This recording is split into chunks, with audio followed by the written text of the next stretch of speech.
Depuis le début du XXe siècle, la sculpture gabonaise occupe une place importante dans toutes les collections d'art traditionnel. Bonsoir à tous et bienvenue dans Gab Culture. De son nom scientifique, la stéatite est une roche grise à reflets vert, rose ou grenat que l'on retrouve à 800 km de Libreville, non loin de Mimongo. Très appréciée et convoitée par les touristes et collectionneurs d'œuvres d'art, la pierre de Mbigou est une fierté nationale. Sculpture sur pierre de Mbigou, c'est le thème retenu de ce numéro. Voici pour vous le portrait focus de notre invité.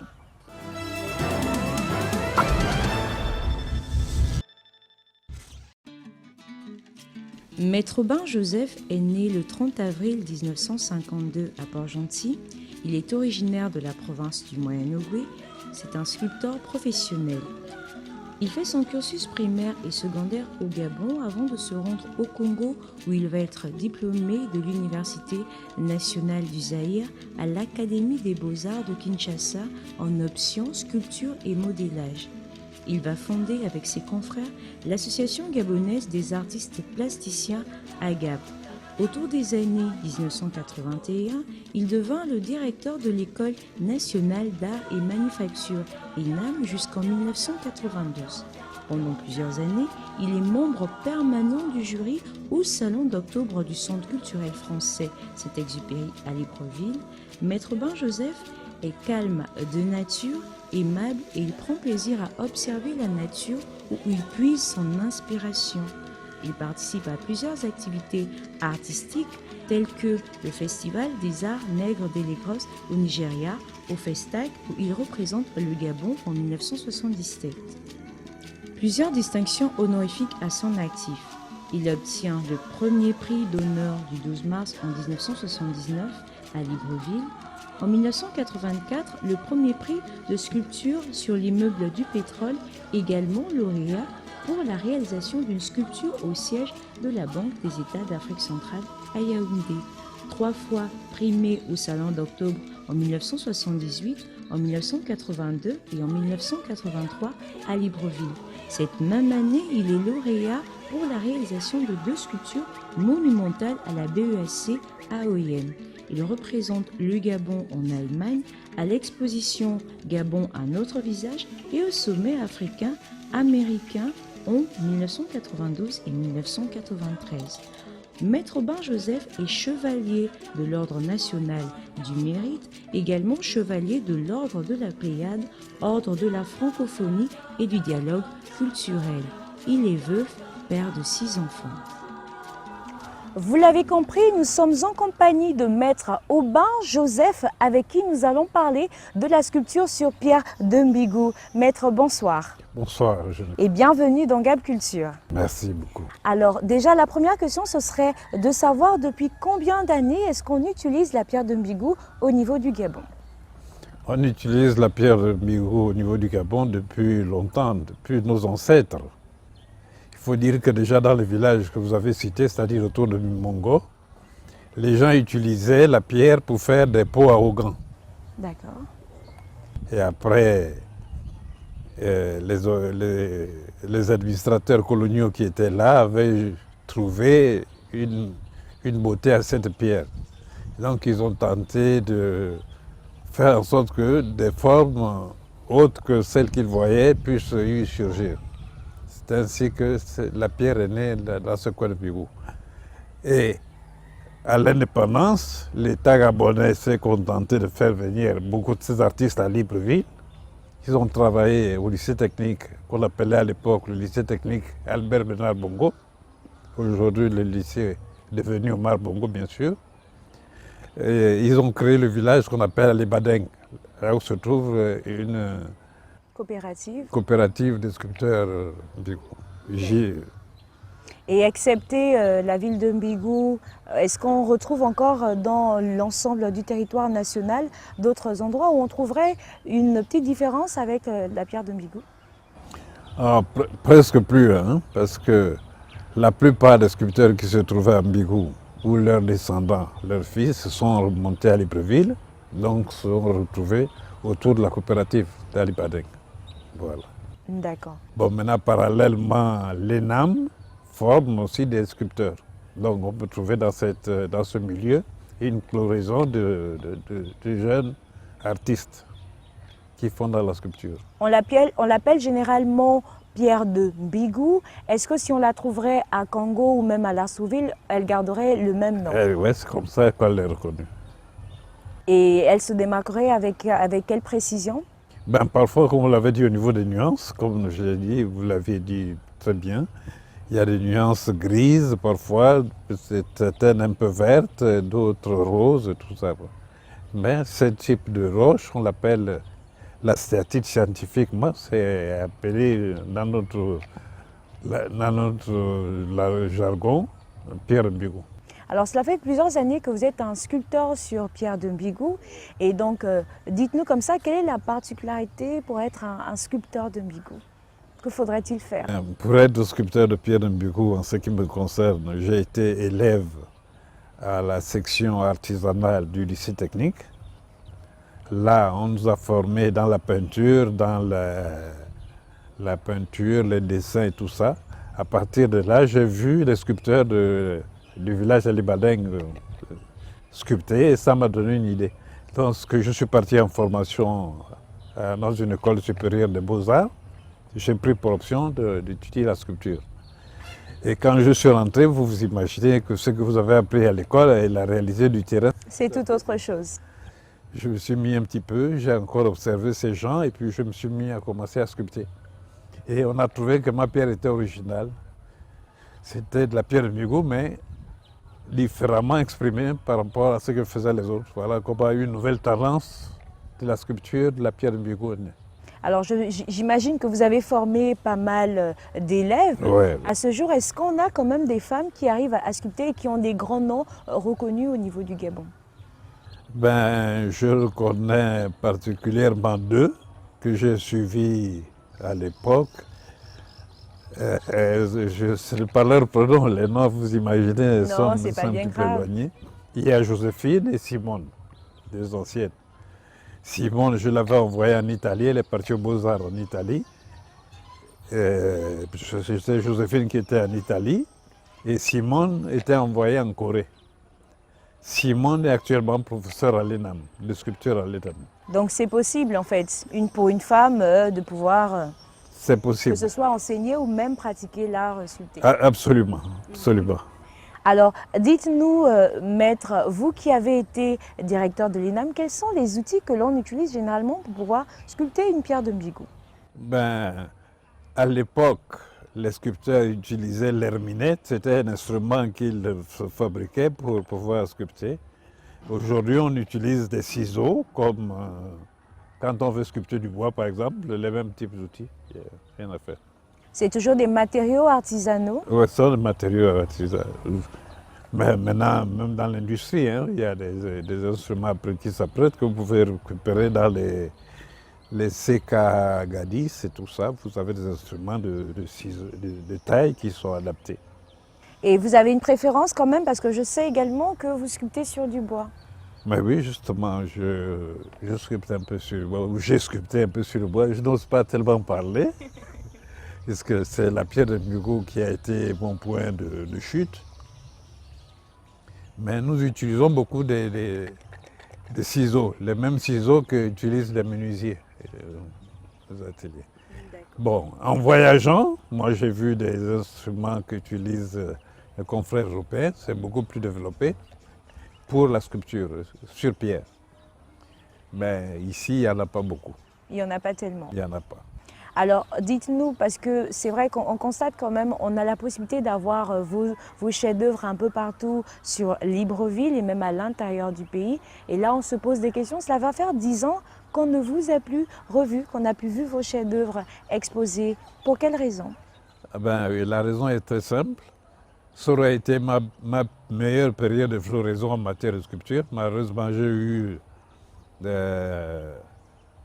un accident cardiovasculaire qui m'a amené une hémiplégie partielle donc de ma main. Or, je travaille avec mes mains, donc ça m'a un petit peu mis à l'écart. Et vous en avez souffert pendant 10 ans? Bientôt 10 ans, bientôt 10 ans. Bientôt 10 ans. Bientôt 10 ans, oui.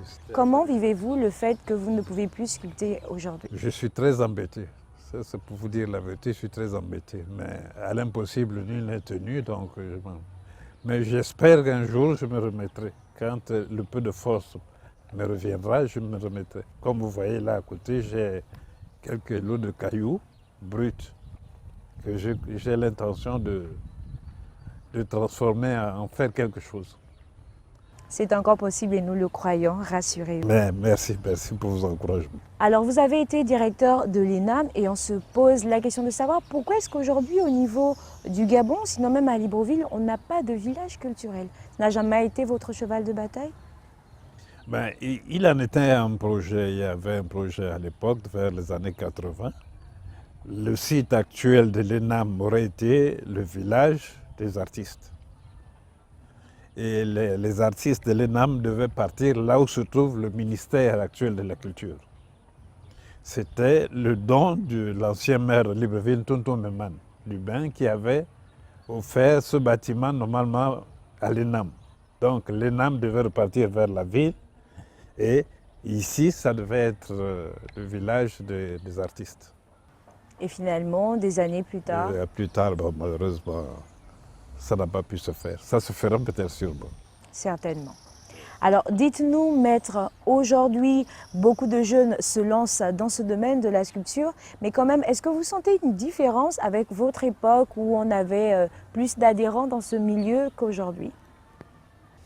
Évidemment, comme tout art, toute action humaine, hein, l'art évolue, donc c'est tout à fait normal qu'il puisse y avoir. Je souhaite que ça va de mieux en mieux. Votre avis sur les jeunes, est-ce qu'ils se démarquent? Est-ce que finalement on les voit beaucoup? Est-ce que c'est différent? Je les trouve un petit peu absents. C'est une question de génération. Par exemple, nous sommes la génération, je parlais de Mincomines et Marcelin et compagnie. Donc c'est une certaine classe. Vous voyez que c'est la même génération qui se trouve au-dessus en amont on va dire des années 80 avant, on aimait beaucoup l'art et aujourd'hui, c'est totalement différent. Voilà. Il y a un peu moins de...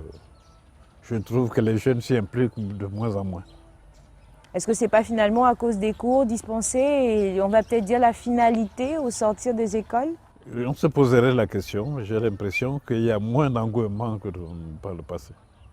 Nous avons été de nous-mêmes, mais aujourd'hui les jeunes sont un petit peu orientés par ce qu'ils peuvent avoir sur les mains. Donc, j'ai l'impression que les gars, à l'issue de leurs études académiques, ils arrêtent de sculpter.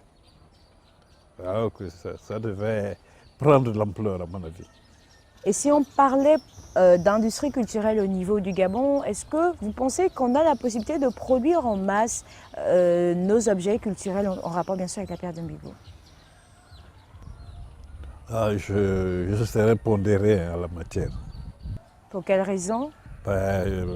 Avoir la quantité de producteurs, la production en matière d'art, je trouve que c'est peu. Je vais vous dire une affaire. Vers les années 80, les États-Unis avaient voulu obtenir, pour la part du Gabon, un conteneur de pierre de Mbigou par trimestre. Par trimestre? Par trimestre, oui. Ok. Mais nous n'avons pas pu remplir ce contrat. Il y avait peu de sculpteurs à l'époque. Vous pouviez faire à cette époque combien? Il n'y a pas de nombre fixe. C'est selon l'inspiration que vous avez et le goût de travailler. Et donc quand on est face à une pierre, on peut faire combien de temps exactement pour sculpter? Je vous surprendrai, vous pouvez faire un jour comme vous pouvez faire 3 mois. Il n'y a pas un délai donné. Quand vous êtes face à une pierre, que se passe-t-il? Qui donne la forme? Qui décide? Bon, je dis que pour donner une forme à une pierre, c'est l'artiste et la pierre elle-même qui se donne la forme. Comment cela? L'artiste observe la pierre. Moi, il y a comme une communication interne entre ce caillou et vous. Et après, vous vous mettez à l'exécuter. Il y a des moments où vous êtes vous-même surpris en train de mettre une forme à laquelle vous ne vous y attendez pas. Et le rendu, si ailleurs on apprécie, vous, qu'est-ce que ça vous fait? On est agréablement surpris que les autres qui... Y a-t-il une de vos pièces qui aurait été primée, par exemple, et que par la suite, vous n'apprécierez peut-être pas assez? Dans la plupart des cas, je peux dire que je n'apprécie pas plus que ça. Moi-même, ce que je fais. Mais pourtant, beaucoup de gens admirent. Lorsqu'on passe devant l'ancienne BEAC au niveau de Libreville, on apprécie cette belle effigie, ce beau monument. Vous avez mis combien de temps exactement pour sculpter cela? Bon, je veux dire au niveau de la BAC. Il y a une petite pièce ronde qui est représentée en céramique que nous avions réalisée à l'époque quand on construisait la BAC. Mais ne pas confondre avec la sculpture qui est devant. Ça, c'est un collègue à moi, maître Walker Odawen. Et vous avez mis combien de temps pour la réalisation? Celle-là, je l'avais faite en 2 semaines. En 2 semaines. Voilà, ouais. Alors, vous avez également, dans le service du Premier ministre, là où il tient ses réunions, il y a une grande fresque en bois taillée, c'est moi qui l'ai réalisée. Vous arrivez à jumeler, que ce soit le bois ou la pierre, vous n'avez oui, mais je aucun sens, secret. Oui, ça c'est par obligation quand on me le demande, mais je préfère sentir la pierre. La pierre, simplement. Alors, dites-nous, aujourd'hui, ils sont très nombreux à se réunir en coopérative. Vous avez parlé tout à l'heure de la coopérative d'Ali Bondagne. On a également des jeunes au niveau de Mbigou. Et là, ils n'ont pas forcément de soutien. Vous, lorsque vous étiez aux affaires, on aura bien sûr en rapport avec le ministère de la Culture, qu'avez-vous fait pour eux? Ben, déjà, pour organiser la collectivité qui se trouve à Ali Badeng, c'est nous qui avions fait les beaux. Je ne veux pas dire que j'ai été seul à le faire, mais avec d'autres, ceux qui ont succédé, on a mis en place la coopérative d'Ali Badeng. Mais est-ce que, administrativement parlant, ces sculpteurs sont indépendants? Ils sont indépendants. Ils sont vraiment indépendants. Mais qu'est-ce qui ferait alors en sorte qu'ils ne puissent pas éclore comme vous à votre époque avec Maître Minko et les autres?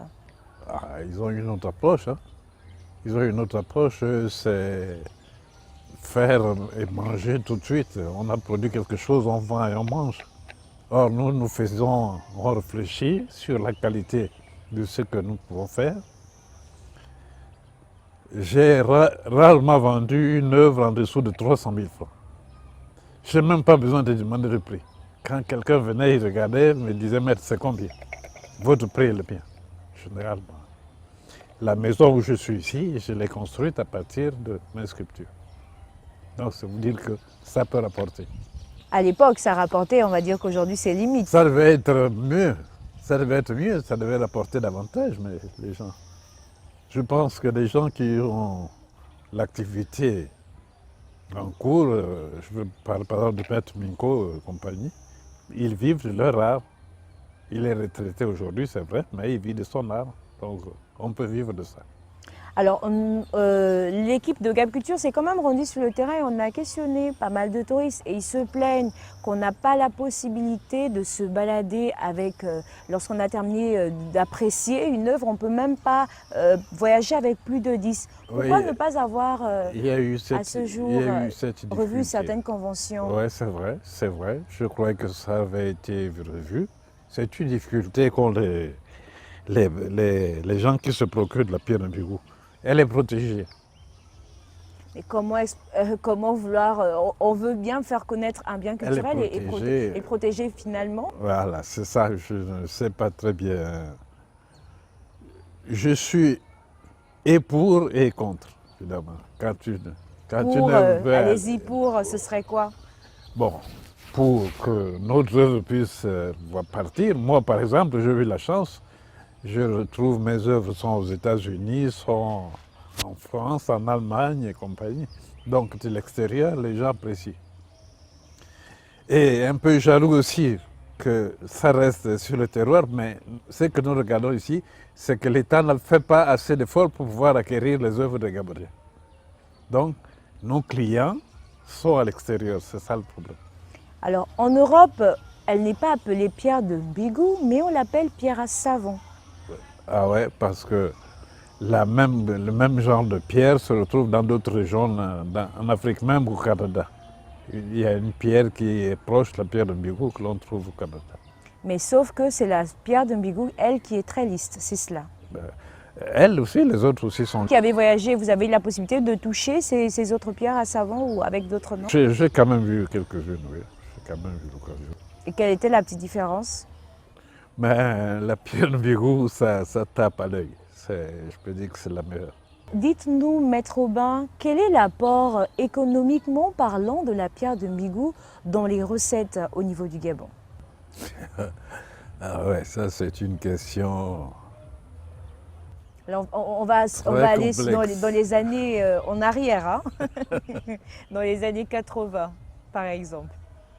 Non, ben, comme on peut dire, tout ne peut pas être une question de revenus physiques, je veux dire. Il y a le côté sensuel.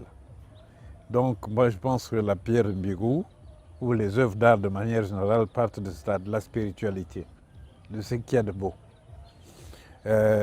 Picasso, qui fut un peintre très connu dans le temps, s'est inspiré d'un masque gabonais pour pouvoir faire une de ses œuvres les plus marquantes du XXe siècle. Donc, c'est notre apport intellectuel, si vous voulez, au bienfait, au commun de l'humanité.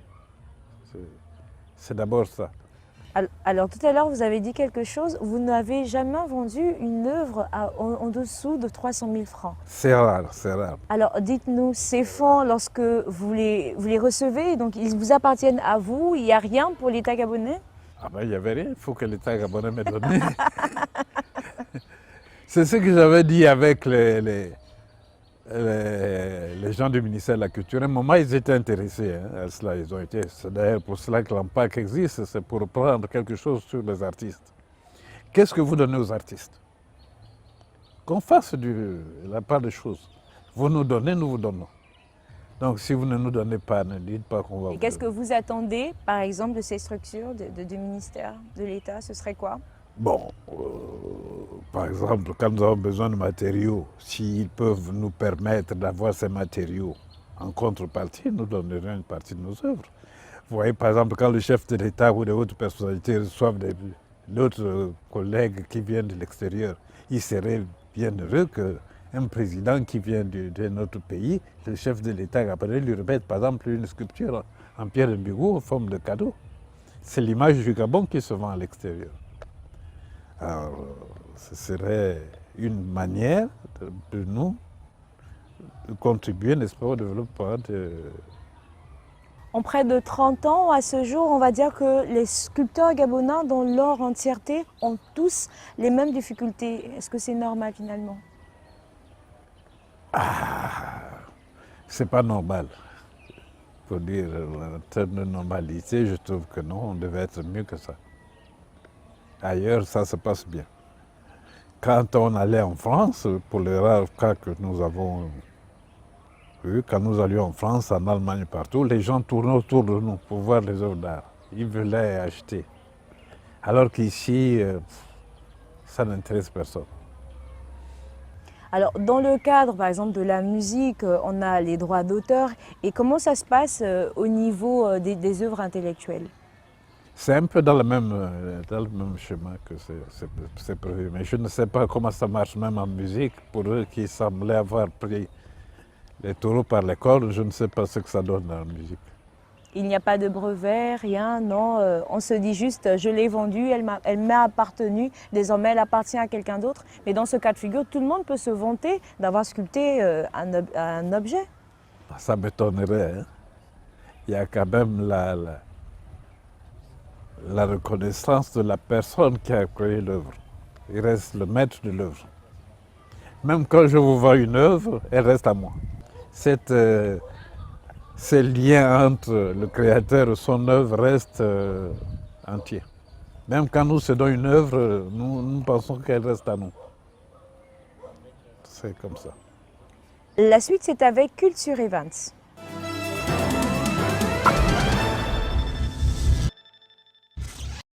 Célébration du 57e anniversaire de notre pays, le Gabon. C'est la fête nationale de l'indépendance. Ce 17 août, célébrons ensemble notre beau pays.